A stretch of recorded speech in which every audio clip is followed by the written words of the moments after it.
अस्सलामु अलैकुम वरहमतुल्लाहि ताला वबरकातुहू। मैं हकीम मोहम्मद अंसारुल क़ादरी AM क़ादरी दवाखाना पाकबड़ा मुरादाबाद। एक सवाल ये है कि क्या हर गर्म चीज़ के खाने से ताकत में इजाफ़ा होता है। एक भाई ने जिक्र किया था कि क्या हर गर्म चीज़ के खाने से ताकत में इजाफ़ा होता है। मैंने पूछा कि आखिर ये सवाल कहाँ से पैदा हुआ। कहने लगे कि मैंने सोशल मीडिया पर देखा, उन्होंने 2-4 वीडियोस मुझे दिखाई भी, और मैंने देखा कि एक साहब उसमें ज़िक्र कर रहे हैं कि अदरक, पान, दालचीनी और लौंग और बादाम को पीस करके शहद में मिला करके खाने से मनचाही ताकत हासिल होती है। एक साहब लौंग का जिक्र कर रहे हैं कि लौंग इस्तेमाल करने से मनचाही ताकत हासिल होती है। इस तरह की कई सारी वीडियोज़ उनके पास थीं जिनमें उन्होंने ज़िक्र किया कि गर्म चीज़ें इस्तेमाल करने से ताकत में इजाफ़ा होता है। तो लिहाजा मैं आपको बता दूं कि ये एक फ़रेब है, ये एक धोखा है, ऐसा नहीं है। बात लौंग की कर लीजिए, हमने बहुत सारे हकीमों को पढ़ा है। हकीम सफ़ीउद्दीन साहब क़िबला, सैयद सफ़ीउद्दीन साहब, ये बड़े मोतबर हकीम हैं, बड़े नामवर हकीम रहे हैं, जिन्होंने मुफ़रदातुल अदविया जैसी किताबें लिखी हैं और बड़ी किताबें लिखी हैं माशाअल्लाह। क़ानून मुफ़रदात भी उन्होंने लिखी है और ख़वास मुफ़रदात भी उन्होंने लिखी है, और भी दीगर उनकी किताबें हैं, बड़ी किताबें हैं। तो लिहाजा उन्होंने कहीं अपनी किताबों में इस तरह का जिक्र नहीं किया है। लेकिन हाँ, आप ज़रा गौर करें।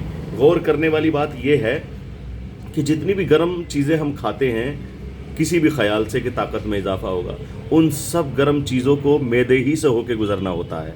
तो क्या हमारा मैदा भी इस लायक है, हमारा लीवर इस लायक है कि जो इन तमाम तर चीज़ों को हज़म करने की ताकत रखता है? अगर हाँ तो ठीक है, लेकिन फिर भी ज़्यादती नहीं होनी चाहिए। उसकी एक लिमिट होती है खाने की। अब जैसे कि हकीम साहब जिक्र कर रहे हैं, अदरक का पेस्ट लें, लौंग लें, लहसुन लें, पान लें और दालचीनी लें, इस सब का एक पेस्ट बनाएं और उसमें शहद शामिल करें और इस्तेमाल करें, और उससे ताकत में बेतहाशा इजाफ़ा हो जाएगा। लिहाजा मैं बता दूं अपने तमाम तर नाज़रीन को कि ये महज एक धोखा है, ये एक फ़रेब है, ऐसा कहीं से कहीं तक नहीं लिखा है। लेकिन हाँ, इतना ज़रूर है कि अगर 5-7 दिन आपने इस्तेमाल कर लिया तो आपका मैदा ज़रूर गर्मी का शिकार हो जाएगा, मैदा ज़रूर बदहज़मी का शिकार हो जाएगा, पेट आपका बदहज़मी का शिकार हो जाएगा, जिसको कि फिर आप अगर जल्द हज़म होने वाली चीज़ें भी आप अगर इस्तेमाल करेंगे तो शायद कि जल्दी से हज़म ना हो। तो लिहाजा मेरी आपसे मुअद्दबाना अपील है, गुजारिश है कि इस तरह की अफवाहों पर ध्यान बिल्कुल ना दें। भला लौंग जो खुद फ़ीमेल है, जो खुद मुअन्नस है, वो आपकी मर्दाना ताकत में कैसे इजाफ़ा कर सकती है, कैसे? लेकिन हाँ, हकीमों ने जिक्र किया है, बैरूनी तौर पर उसके इस्तेमाल का जिक्र किया है, अंदरूनी तौर पर उसके इस्तेमाल का कमी लोगों ने जिक्र किया है, लेकिन वो भी इस तरीके से नहीं, इस ज़ाविये से नहीं।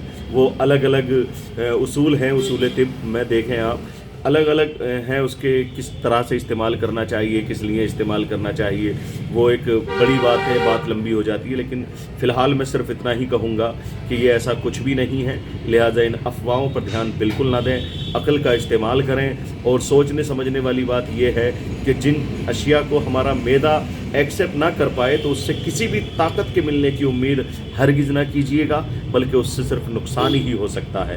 मैं हकीम मोहम्मद अंसारुल क़ादरी, AM क़ादरी दवाखाना पाकबड़ा।